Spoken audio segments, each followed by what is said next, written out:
काल्हे से तू घर के बनल मंदिर हो, कहाँ से अतना जुटले बड़ो भीड़ हो। अरे बताई, काल्हे से तू घर के बनल मंदिर हो, कहाँ से अतना जुटले बड़ो भीड़। धरे छाती पकल सा केहू करता जलसा, सब भक्ति में क्यों पगलाते हैं। जय माता दी इसलिए हम चिल्लाते हैं, उनसे महादेव भी बड़ी शर्माते हैं। जय माता दी इसलिए हम चिल्लाते हैं, उनसे महादेव भी बड़ी शर्माते हैं।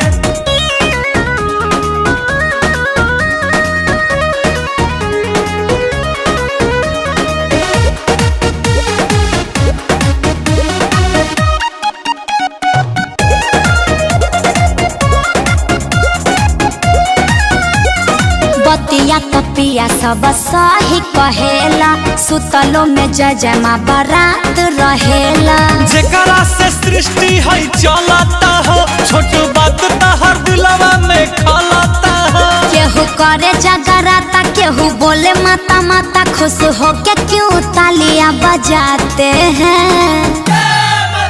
जय माता दी इसलिए हम चिल्लाते हैं, उनसे महादेव भी बड़ी शर्माते हैं। जय माता दी इसलिए हम चिल्लाते हैं, उनसे महादेव भी बड़ी शर्माते हैं।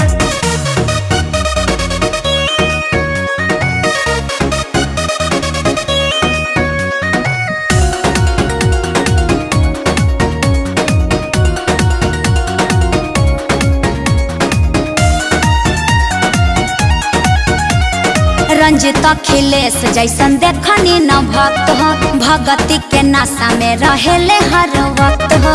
तू ये बेर के खाली रहेला इंतजार, जब जब आवेला चैत कुआर। केहू फूलवा ले आवे, केहू दूधवा मंगावे, सब मैया को क्यों चढ़ाते हैं। जय माता दी इसलिए हम चिल्लाते हैं,